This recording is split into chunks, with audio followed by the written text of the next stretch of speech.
Que Dios bendiga su palabra en esta hora. ¿Se ha preguntado usted alguna vez qué hubiese pasado si los enemigos, los opositores al apóstol Pablo hubiesen triunfado allá en Galacia o en Colosas o donde el apóstol iba compartiendo su palabra? ¿Qué hubiese pasado? Probablemente no estaríamos existiendo como iglesia de Cristo, porque somos gentiles. ¿Sabe que en la época del apóstol Pablo se suscitó una enorme controversia que obligó aún a los apóstoles a llamar a todos los creyentes allá en Jerusalén para dilucidar qué pasaba cuando una persona no judía recibía a Cristo? Esta misma disyuntiva que se dio en esa primera asamblea de los creyentes en Jerusalén se da en el día de hoy porque hay muchos creyentes que creen que la salvación no es solo por gracia, sino que también hay un esfuerzo personal. Cuando el apóstol Pablo escribe a la iglesia de la provincia de Galacia, que hoy día correspondería a Turquía, cuando él lo hace, tiene que desmentir varias cosas que estaban caminando por ahí que rebajaban al apóstol Pablo. Como ya les dije, si esta oposición a Pablo hubiese triunfado, el cristianismo sería simplemente una secta dentro del judaísmo. Pero el Señor tenía otros planes y en sus planes estaba incluido tu nombre y el mío. Estábamos incluidos nosotros que no tenemos ascendencia judía y sin embargo fuimos amados por el Señor, por su gracia. En lugar de ser la religión de la gracia, como es ahora el cristianismo, hubiese sido, como ya dije, simplemente una secta más del judaísmo, como estaban en ese tiempo los esenios, los fariseos, los saduceos, etc. Pero solo por gracia de Dios el evangelio triunfó. Dios usó a este varón que en el comienzo perseguía a la iglesia y lo usó para traer el evangelio a los gentiles. Los maestros cristianos, judaizantes, judíos, cristianos de aquel tiempo, no todos, pero sí algunos, habían convencido a los gálatas que Pablo les había enseñado un evangelio imperfecto, un evangelio de segunda clase, de segunda mano, y que Pablo no tenía autoridad apostólica, que simplemente era un hombre que fue comisionado por los otros apóstoles a cumplir un trabajo con los gentiles, y que el sello de la verdad no estaba en Pablo, sino que solamente en aquellos dirigentes, en aquellos apóstoles que estaban en Jerusalén. En realidad fue un ataque fuerte de los enemigos de Saulo de Tarso, de Pablo, al apostolado del apóstol Pablo.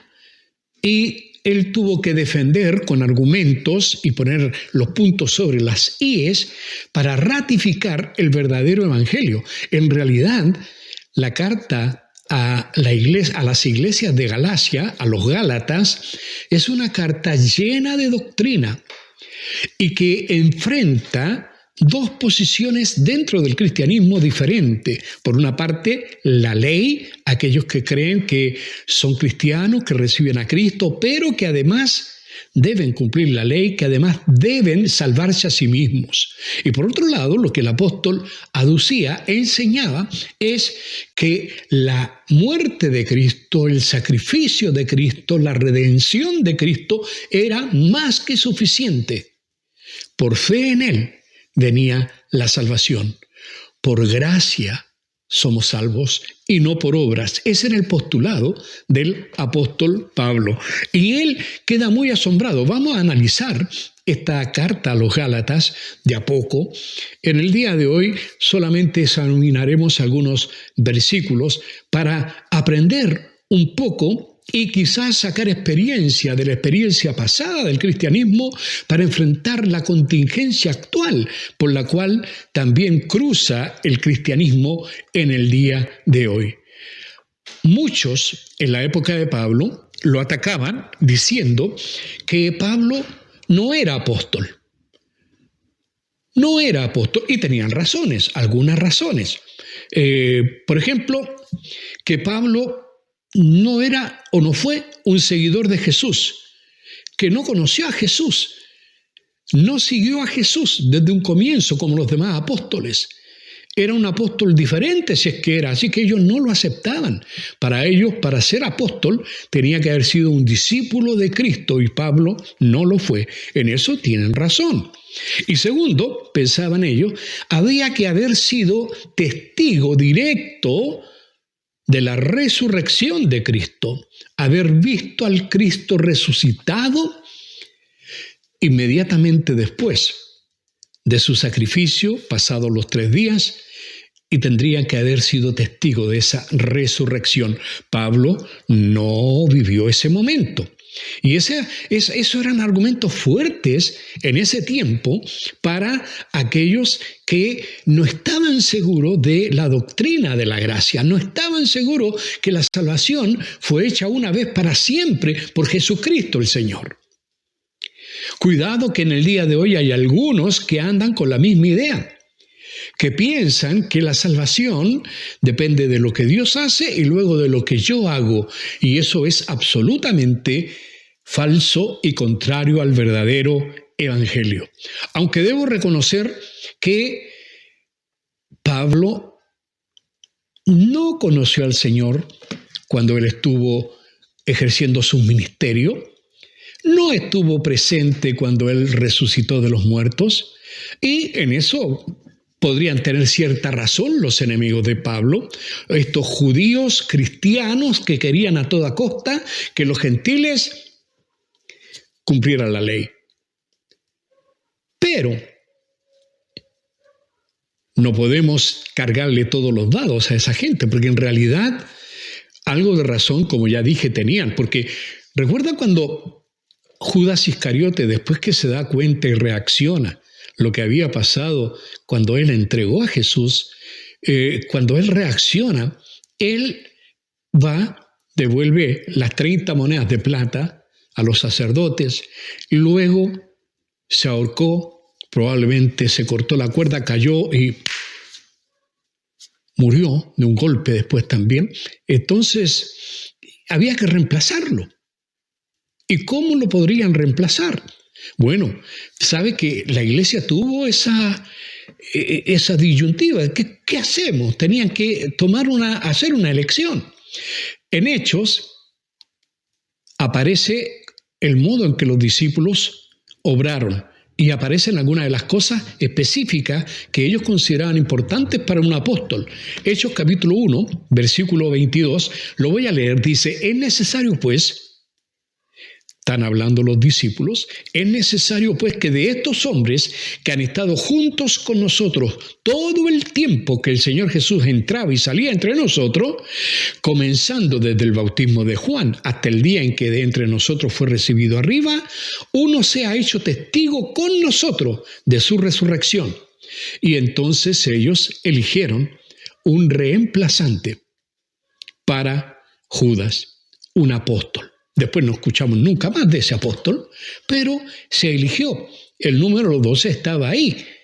Y la razón, o digamos, los requisitos que tenía que tener ese apóstol era que hubiese conocido y seguido todo el ministerio de Cristo y que hubiese sido testigo de su resurrección junto con los demás apóstoles. Uno de ellos podría ser testigo entonces con nosotros de la resurrección del Señor. Ahora, el apóstol Pablo, como esto es una controversia, el apóstol Pablo defiende lo que él había recibido. Hace una apología, una defensa de sí mismo y de el ministerio que Dios le había dado. Hermano, en el día de hoy nosotros tenemos que hacer defensa de la fe que hay en nosotros, con mansedumbre, pero tenemos que decir lo que nosotros y cómo vemos nosotros las cosas, porque hoy día el mundo está desbocado, cada uno va por su camino, todos se apartaron. Desconocen la autoridad de Dios, desconocen la autoridad de la Biblia y nos miran casi con lástima como si fuésemos extraterrestres. En realidad lo somos en el sentido de que nuestro reino no está en este mundo, sino que allá arriba, con el Señor. En ese sentido, el Señor dice que aquí somos peregrinos. Nuestra ciudadanía está en los cielos. Y hermanos, pronto nos vamos a casa, muy pronto, por la gracia de Dios. ¿Qué hace el apóstol Pablo?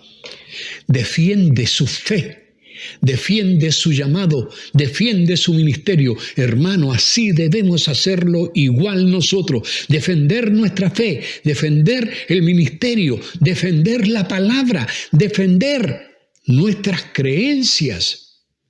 Hermanos, han basureado el nombre de Cristo, han basureado al cristianismo, nos culpan de muchos males, somos los que nos oponemos a los grandes cambios sociales, por favor. Pero así nos ven. Y muchos cristianos siguen esa onda, siguen esas ideas, esas filosofías humanas, y se olvidan de la palabra del Señor. El apóstol Pablo estaba tan claro que quiso defender su ministerio.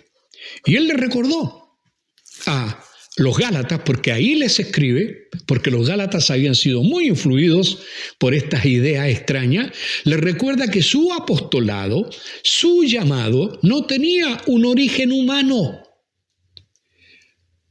Él fue llamado igual que los demás apóstoles. ¿Recuerdan que le dijo el Señor a Mateo? Sígueme. Y él dejó el banco de los tributos y lo siguió. Y le dijo a Pedro, sígueme. Y Pedro dejó las redes y lo siguió. Lo mismo hizo Jesucristo con Pablo. Se llamaba Saulo. Le cambió el nombre. Bueno, se latinizó después. Pablo. Este hombre, enemigo del Evangelio, tuvo un encuentro personal con Jesucristo, al que él estaba persiguiendo. No se daba cuenta, él creía que perseguía a una gente malvada que estaba echando a perder el judaísmo. Y él creía estar defendiendo a Dios. Hoy día hay mucha gente que cree defender los intereses de Dios y en realidad está defendiendo los intereses del diablo. Pablo se dio cuenta, no por sí, sino por una revelación especial. Una luz le deslumbra cuando va camino a Damasco y cae a tierra y oye una voz que le dice, ¿por qué me persigues, Saulo? Y él preguntó, ¿quién eres, Señor? Y la voz le dijo, yo soy Jesús, el que tú persigues. Qué tremendo tiene que haber sido ese golpe para Saulo. Saulo está seguro de ese encuentro personal con Cristo, y no solamente seguro del encuentro con Jesús, sino que seguro de la comisión que el Señor después le va a dar para servirle en lo que Dios tenía dispuesto para este hombre.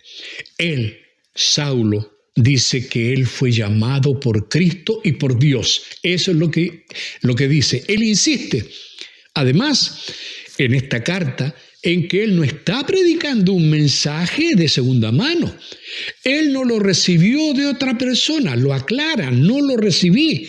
Yo estoy predicando, dice el apóstol Pablo, el mensaje que he recibido directamente de Cristo y de Dios. Lo tuvimos en la lectura bíblica, Gálatas 1, del 1 al 5. Examinemos el versículo 1. Dice así, Pablo, apóstol, no de hombres, ni por hombre, sino por Jesucristo y por Dios el Padre, que lo resucitó de los muertos. ¿Por qué comenzó de esta manera? ¿Sabe? Pablo estaba un poquito enojado. y tenía una santa ira, un poco.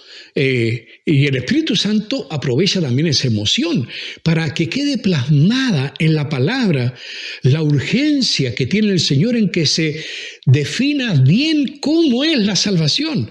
¿Es por guardar la ley? ¿Es por las obras? ¿O es por la gracia que Dios nos da a través de Cristo? Uno no puede tener las dos posiciones como tenían los judaizantes. Creían que se podía ser cristiano y judío. Y se olvidaban que para los judíos el trato de Dios es uno, para la iglesia es otro. Ellos no lo entendían así. Pablo lo reveló porque Dios se lo entregó a él. Oiga, no olvidemos que el apóstol Pablo entró así como extrañamente al servicio del Señor. Usted, si ha leído alguna vez Hechos capítulo 9, donde está toda esta historia del apóstol Pablo, en Hechos capítulo 9 se nos muestra que cuando Saulo queda ciego, después de esta luz que lo deslumbra, y entra como un ciego a Damasco, y queda en su lecho, el lugar donde él iba a estar, cuando Dios se le manifiesta a un discípulo, a un cristiano que vivía en Damasco, llamado Ananías. No es el mismo de Ananías y Zafira, por si acaso, este era otro. Y este hombre recibe el encargo del Señor, que le habla y le dice, mira, anda y entra a esta casa y ahí hay un hombre que ora y que él ve en visión a un hombre que viene y le pone las manos y él sana. Y cuando Ananías se entera que ese hombre es Saulo de Tarso, dice, no, Señor, pero tú no sabes lo que ha hecho él. Tú no sabes cómo ha perseguido a la iglesia. Hay muchos que han sufrido por causa de este hombre. ¿Y tú quieres que yo vaya y le devuelva la vista? No, yo...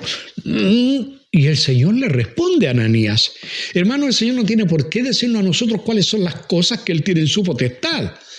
Hermano, por eso un siervo es alguien que obedece, es alguien que tiene que hacer lo que Dios quiere que se haga. No hay que argumentarle a Dios, pero en esta ocasión el Señor le dio razones. Y estas razones fueron muy valiosas porque quedaron escritas en la Biblia de tal forma que en el día de hoy nosotros podemos entender el por qué el apóstol Pablo sí es un legítimo apóstol. Porque esto quedó. Fíjese cómo lo pone Hechos capítulo 9, versículo 15. Voy a leer un par de versículos aquí. Dice, el Señor le dijo a Ananías, ve, porque instrumento escogido me es este, para llevar mi nombre en presencia de los gentiles y de reyes y de los hijos de Israel. Porque yo le mostraré cuánto le es necesario padecer por mi nombre. Qué curioso.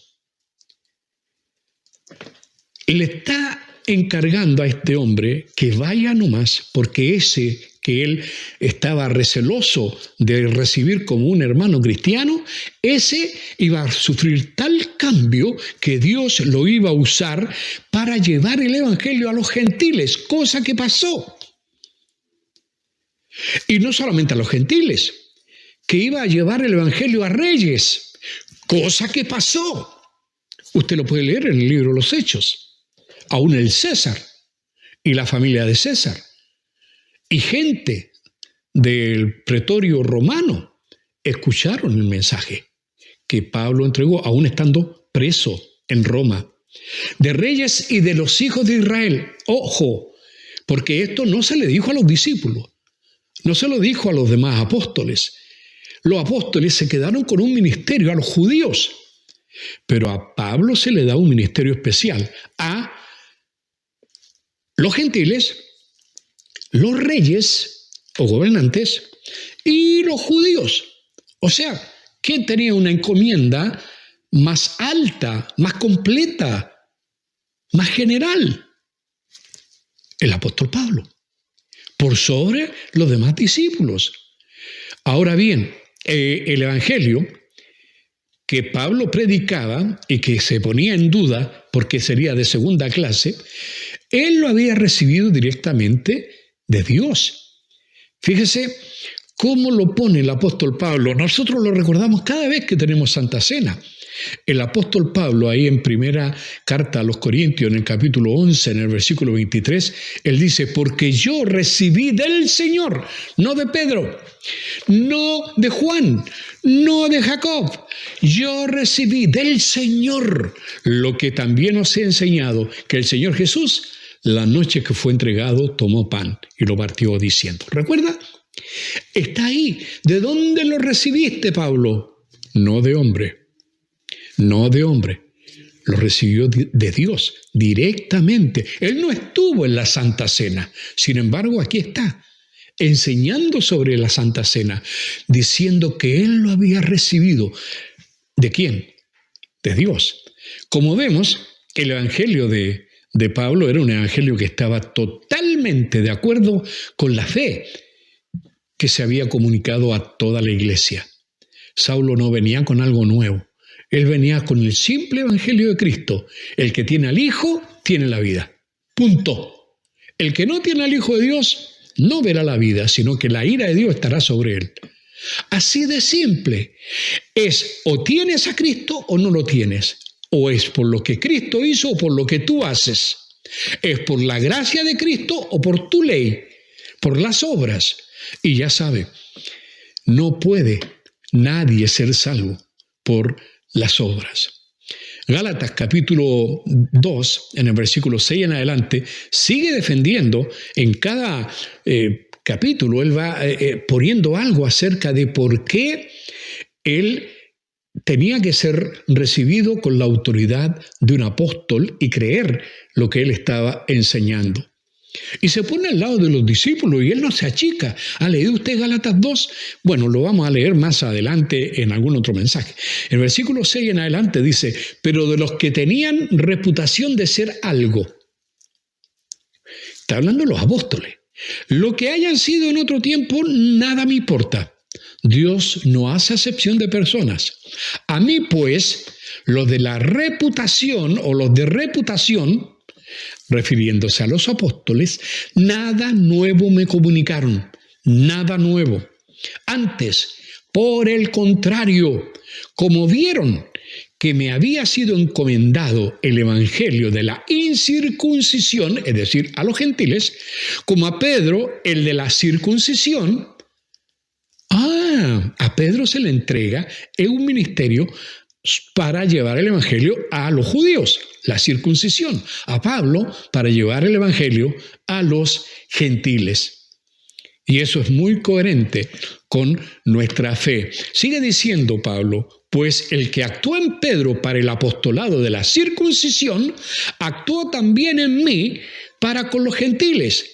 O sea, para el apostolado a los gentiles. Así de simple, Pablo lo pone con todas sus letras. Y termina en el versículo 9 y 10 diciendo, y reconociendo quiénes, estos de renombre, estos que estaban en el comienzo, estos grandes apóstoles, reconociendo la gracia que me había sido dada, Jacobo, Cefas y Juan, que eran considerados como columnas, nos dieron a mí y a Bernabé la diestra en señal de compañerismo para que nosotros fuésemos a los gentiles y ellos a la circuncisión, es decir, a los judíos. Para poder entender un poquito más, vamos a tener que meternos en la historia. Veamos un poquito de historia. ¿Qué es esto de los judaizantes? Bueno, algunos cristianos judíos creían que el cristianismo era solo para los judíos. Creían que las promesas y los dones de Dios eran solo para los judíos, nunca para los gentiles, nunca. Estos judíos de aquel tiempo tenían algunos dichos especiales para que usted entienda la cultura de ese tiempo. ¿Y por qué reaccionaron así algunos judíos?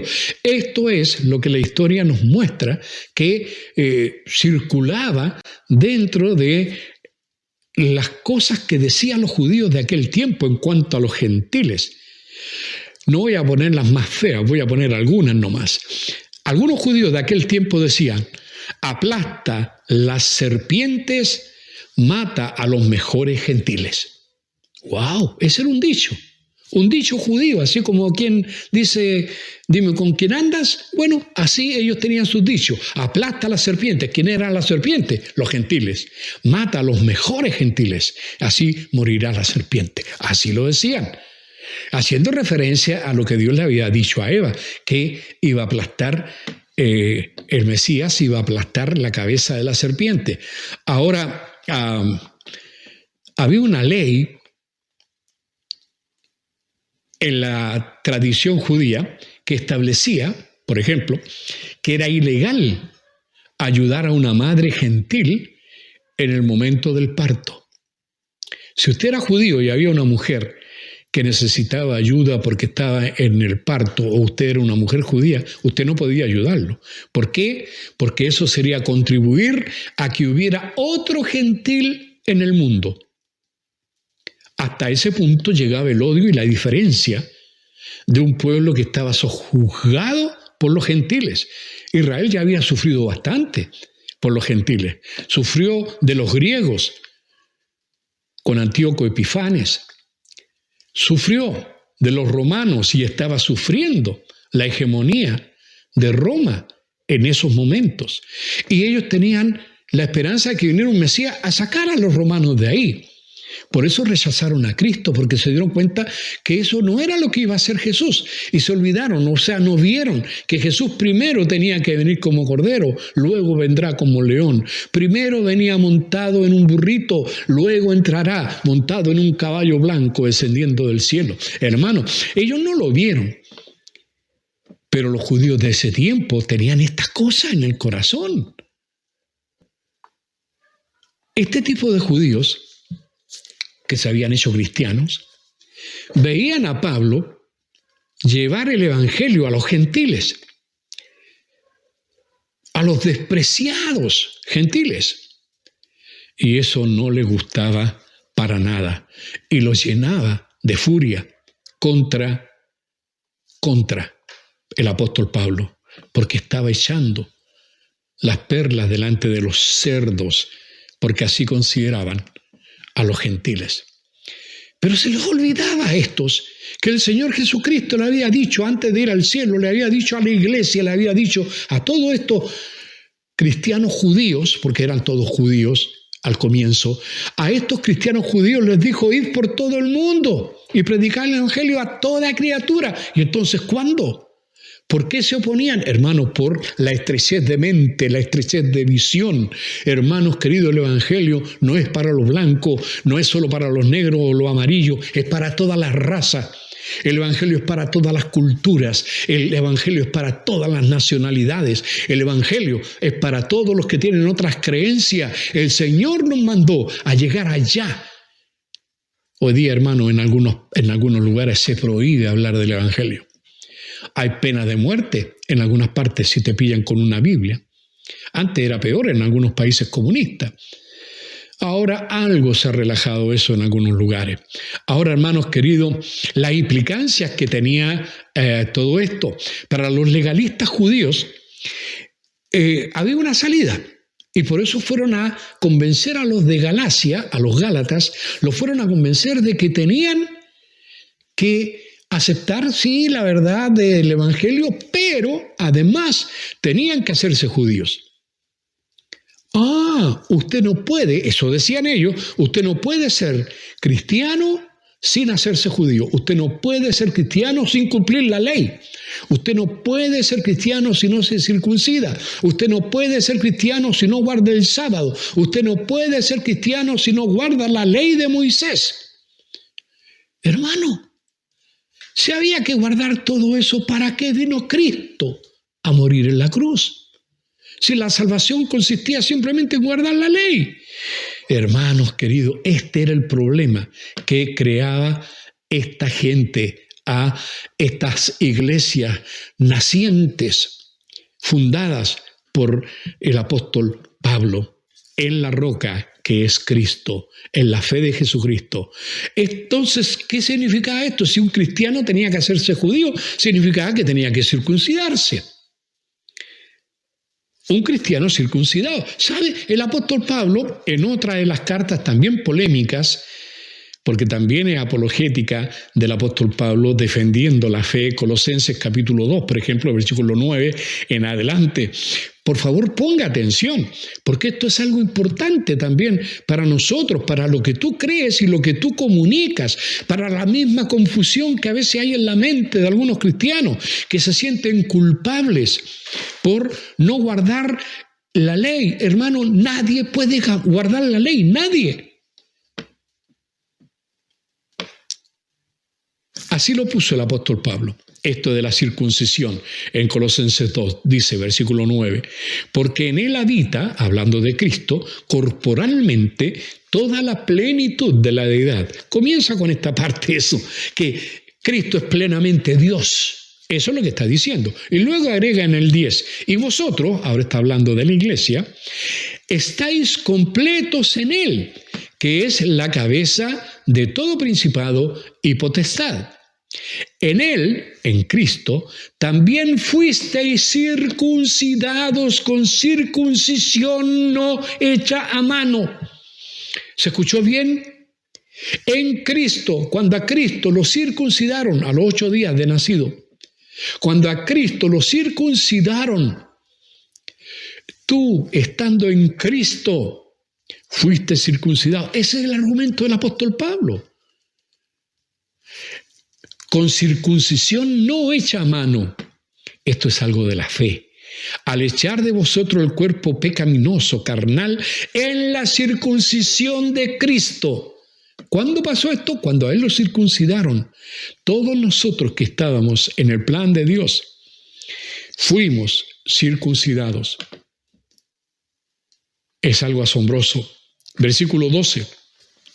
Sepultados con él, hablando de Cristo, sepultados con él en el bautismo, en el cual fuisteis también resucitados con él mediante la fe en el poder de Dios que le levantó de los muertos. Y a vosotros, estando muertos en pecados y en la incircuncisión de vuestra carne, os dio vida juntamente con él, perdonándoos todos los pecados. Aleluya. Así fue. Eso es lo que Dios hizo. La vida de Cristo, hermano, no es importante solo en la última semana. Desde su encarnación y aún antes es importante, porque en el Antiguo Testamento tenemos narraciones del Cristo preencarnado. Apariciones. Se llaman cristofanías. Pero, hermanos amados, volviendo a esto de la ley o la gracia, volviendo a este tema, no hay por qué hacer que un cristiano se circuncide porque ya fue circuncidado. ¿Cuándo? Cuando Cristo fue circuncidado. Es lo que está diciendo. Yo lo invito a que estudie esto más profundamente. Esto contradice todo legalismo, contradice todo esto que esta gente estaba tratando de que la iglesia de Galacia, una iglesia a los gentiles, se hiciera judía. Hermano, nadie nos pide ser judíos. Nadie. Todavía en el día de hoy hay algunos creyentes que como que se emocionan. A mí me gusta el hebreo, a mí me gusta el idioma hebreo, me gusta a veces hasta bendecir en hebreo, me aprendí esas cosas. Y no lo encuentro nada de malo. Me gusta de vez en cuando decir Baruch atah Hashem Adonai Eloheinu. Me gusta. Bendito eres tú, oh Jehová, Señor nuestro. Pero eso no implica que yo esté guardando la ley. Eso no implica que yo obligue a alguien a guardar la ley. Hermano, simplemente es mi admiración por el Dios nuestro y por mi Salvador, que era judío. Hermanos amados, cuidado con extremar las cosas. Yo no tengo por qué ponerme una kipá, no tengo por qué ponerme alguna otra cosa que muestre que soy un judío, porque no lo soy. Soy cristiano. Y en Cristo no hay judío ni griego, señores. En Cristo no hay hombre ni mujer. En Cristo no hay esclavo ni libre. En Cristo somos uno en Él. Esa es la gracia de la iglesia.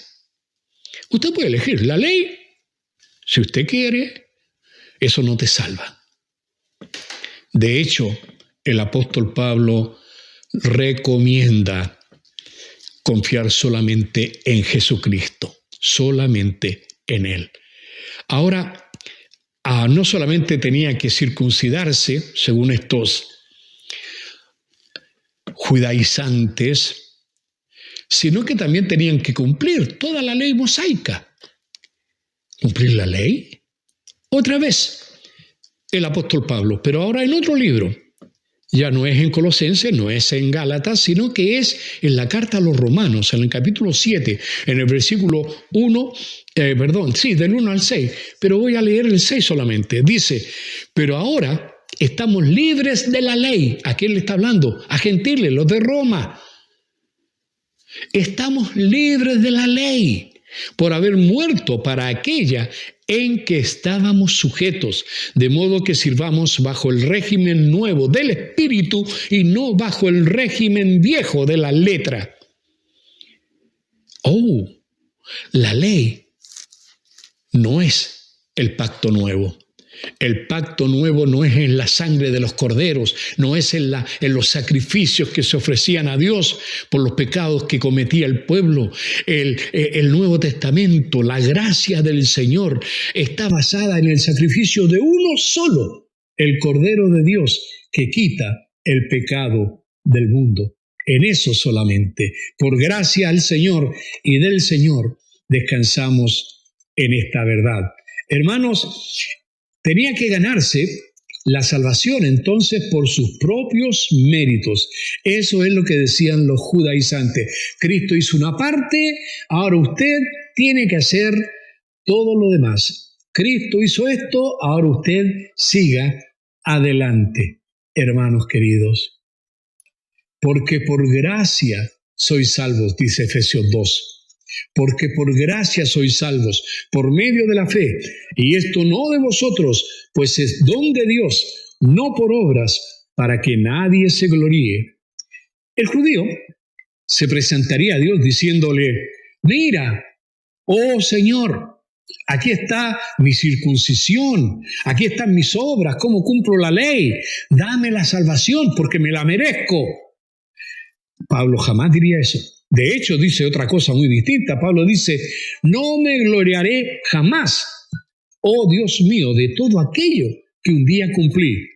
Mi gloria era una cosa vacía. Ahora confío tan solo en Cristo y su sangre que Él derramó por mí. ¿Usted no cree que dijo eso? Mira Filipenses capítulo 3, versículo 8. El apóstol Pablo está escribiendo y dice, y ciertamente aún estimo todas las cosas como pérdida por la excelencia del conocimiento de Cristo Jesús, mi Señor, por amor del cual lo he perdido todo y lo tengo por basura, para ganar a Cristo y ser hallado en Él, no teniendo mi propia justicia, que es por la ley, sino la que es por la fe de Cristo, la justicia que es de Dios por la fe. Eso es lo que este hombre está diciendo. ¿Cuál es entonces el lugar de la ley? Si la ley nos salva. Bueno, la ley tiene un propósito santo en el plan de Dios. Primero, la ley muestra lo que es el pecado. Nosotros no sabríamos qué cosa está bien y está mal si no hubiera una ley que dijese eso no se hace. Nadie podría quebrantar lo que nunca se escribió. Nunca, si no sabemos la voluntad de Dios, entonces no estamos quebrantando ninguna ley.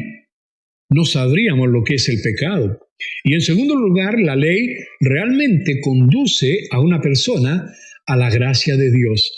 Cuando uno ve que es imposible cumplir la ley, cuando uno ve que las exigencias de Dios son superiores a cualquier expectativa que uno pueda tener, entonces uno tiene que buscar ¿qué hago? Y se convence de que es un pecador, que no hay caso y que necesita a Dios.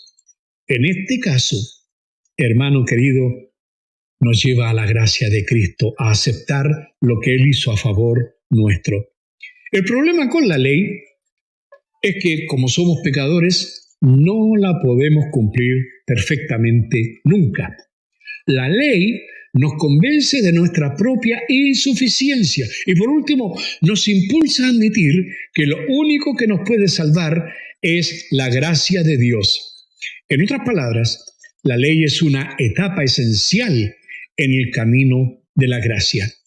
El gran tema de Pablo en esta carta es que no podemos salvarnos a nosotros mismos, pero Dios nos ofrece la salvación en Jesucristo por su sola gracia. ¿Por qué el apóstol Pablo es tan firme en su creencia? Bueno, Pablo estaba seguro de que Dios le había hablado. Ese era su testimonio personal, estaba claro, estaba seguro de su conversión, estaba seguro de su salvación. ¿Y tú, hermano? ¿Y usted, hermano? ¿Está seguro de su salvación? ¿Usted duda? ¿Usted cree que si se portó mal o cayó en pecado ya perdió su salvación? Cuando hemos pecado, porque pecamos, debemos confesar nuestros pecados y Él es fiel y justo para perdonar nuestros pecados y limpiarnos de toda maldad. Es lo que Él hace.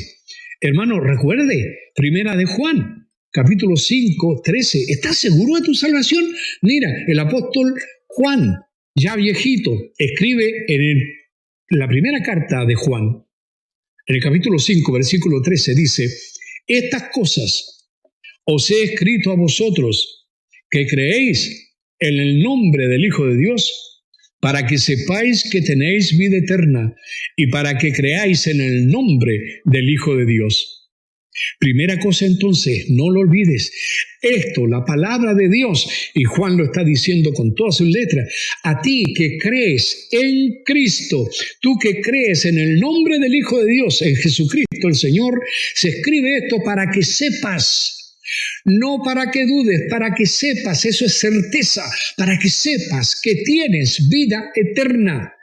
Usted cree en Cristo, usted cree que Él murió por tus pecados, tú crees que Él derramó su sangre para liberarte del pecado, para darte la vida eterna. Si usted cree eso, Dios quiere que sepas que tienes vida eterna. No que la vas a tener, ahora la tienes ya. Tú no vas a tener vida eterna, la tienes ahora.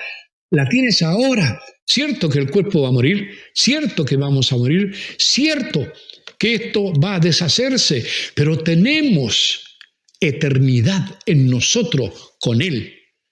Y algún día será demostrado absolutamente. Y el Señor quiere, no que dudemos. Hay algunas personas que me dicen, pero ¿quién puede saber que tiene vida eterna? ¿Usted que se cree muy bueno? Yo no me creo bueno. Los cristianos no se creen buenos. Pablo no se creía bueno. Si no me cree, lea Romanos 7. No se creía bueno. Él veía que había pecado en él, pero él también veía lo que Cristo hizo por él. El Cordero de Dios que quita el pecado del mundo. No eres tú quien te quita el pecado, es Él el que lo hace. Y ese es el cristianismo. Ese es el Evangelio. De hecho, estas son las cosas más simples que hay. Pablo estaba seguro de su salvación, pero no solamente estaba seguro de su salvación, también estaba seguro de que su misión, lo que tenía que hacer, le fue dada por Dios. Él sabía que no era apóstol porque él dijo, voy a ser apóstol. No, él era uno llamado por Dios a servirlo como corresponde. Todos los esfuerzos que se le exigían eran para Pablo, privilegios que Dios le concedía a él. ¿Y usted, mi hermano, está seguro no solo de tu salvación, sino que estás seguro de que lo que estás haciendo por Dios es lo que Dios te pide? ¿Estás tratando de agradar a Dios en la carne? Dios no quiere sacrificio, Él quiere obediencia. Él quiere que descanses. Esta es la salvación, esta es la vida eterna, que creamos en el testimonio de Jesucristo. Dios dice, este es mi Hijo amado, a Él oíd. El Señor dice que si alguno lo tiene, a Él tiene la vida. A todos los que le recibieron, a los que creen en su nombre, les dio la potestad de ser hechos hijos de Dios. Usted como cristiano no puede estar dudando nunca más ¿Soy salvo o no soy salvo? Déjate de broma. ¿Cristo murió por ti o no murió? Dios no juega. Dios hace las cosas en serio. Si te llamó, te llamó. No dudes. Confía. No en tus obras, no en tu ley, no en la ley. Aunque la ley es perfecta y buena, pero es incumplible para los hombres. Confía en lo que Cristo hizo. Él cumplió toda la ley y en Él, como dijo Pablo en Colosenses, estamos completos. Para terminar, Dios dio la ley mosaica al pueblo de Israel para hacer una diferencia entre las otras naciones y los suyos. Dios dio la ley para definir lo que es justo, lo que es bueno, y para definir qué cosa es pecado. No hay manera, no hay forma de que una persona pueda cumplir la ley perfectamente. Usted puede leer esto en Romanos capítulo 3, versículo 10 en adelante. Esa es una razón para que Dios revele la ley. ¿Para qué Dios muestra su ley? ¿Para qué nos dio la ley? Para que sepamos que los preceptos de Dios, las exigencias de Dios están más allá de nosotros. Que necesitamos a alguien que nos salve. Y ese alguien es Jesucristo el Señor. El Señor nos muestra la ley para mostrarnos que somos pecadores y que nuestro esfuerzo no nos sirve. Necesitamos a alguien que nos salve. ¿Recuerda Romanos 3:23? Por cuanto todos pecaron y están destituidos de la gloria de Dios. El versículo 24 de Romanos 3 dice, siendo justificados gratuitamente por gracia, gratuitamente por su gracia, mediante la redención que es en Cristo Jesús. La única manera de salvación es creer en el sacrificio perfecto, único, de Cristo Jesús a favor nuestro. Dice la Biblia, a quien Dios puso, hablando de Cristo, como propiciación por medio de la fe en su sangre para manifestar su justicia a causa de haber pasado por alto en su paciencia los pecados pasados, con la mira de manifestar en este tiempo su justicia a fin de que Él sea el justo y el que justifica al que es de la fe de Jesús. ¿Dónde pues está la jactancia? Queda excluida. ¿Por cuál ley? ¿Por la de las obras? No, sino por la ley de la fe. Concluimos pues, dice el versículo 28 de Romanos 3, que el hombre es justificado por la fe, sin las obras de la ley. ¿Y usted, en quién confía para salvar tu alma, que es preciosa a los ojos de Dios? ¿En qué estás confiando? ¿En tus obras? ¿En qué estás confiando? ¿En tu justicia? ¿En qué estás confiando? ¿En tus tradiciones religiosas? ¿En qué estás confiando? Pon tu confianza, no en la ley, no en las obras, no en las tradiciones. Pablo confiaba en esas cosas antes. Él dijo que él era judío de judíos, hebreo de hebreos. Era benjamita, era fariseo, había estudiado a los pies de Gamaliel, era un tremendo hombre, muy preparado y seguidor de la ley. Y eso no le alcanzó para salvación hasta que conoció a Cristo. Tuvo un encuentro personal con Jesucristo. Si usted es creyente, espero que agradezca a Dios, porque tu salvación no depende de lo que tú haces, sino que depende de lo que Jesucristo hizo por ti e hizo por mí. Ahora, si no has confiado tu salvación en la fe, en la obra completa de Cristo en la cruz, si usted no lo ha hecho, yo lo invito a examinar todo lo que hemos oído en este mensaje y espero que llegues a conocer a Jesucristo como tu Salvador.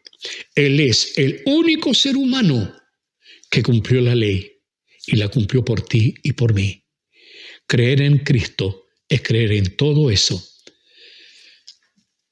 Él es el único que puede salvar. Su nombre es Jesús. Significa Salvador. Vamos a orar. Padre amado, bendice al que ya te conoce.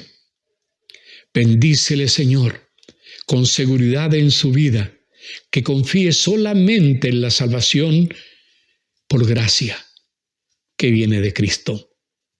Bendice, Señor, tu iglesia. Y también te ruego, Señor, que traigas a ti al que ha escuchado esta palabra y que todavía no ha entregado su vida a ti. Señor, que desde ahora te empiece a conocer y que llegues tú a ser el Salvador de su alma también. Padre, esta no es obra de palabras de hombre, es obra de tu Espíritu Santo que convence. En tus manos lo dejo. El que tiene oídos para oír, Señor, que oiga. Señor, abre el entendimiento del que escucha y que muchos te reciban, te acepten, te obedezcan y salven sus almas, confiando en que el Salvador es Jesucristo y no ellos mismos. Padre, gracias, porque un día esta misma palabra nos llevó a los pies de Jesús. Bendito sea el momento en que Cristo se convirtió en nuestro Señor y Salvador. A Él le damos la honra y la gloria y a Él lo esperamos, porque Él prometió volver. Bendícenos, Padre, en el nombre de Jesucristo el Señor. Amén. Amén. Amén, Padre. Gracias.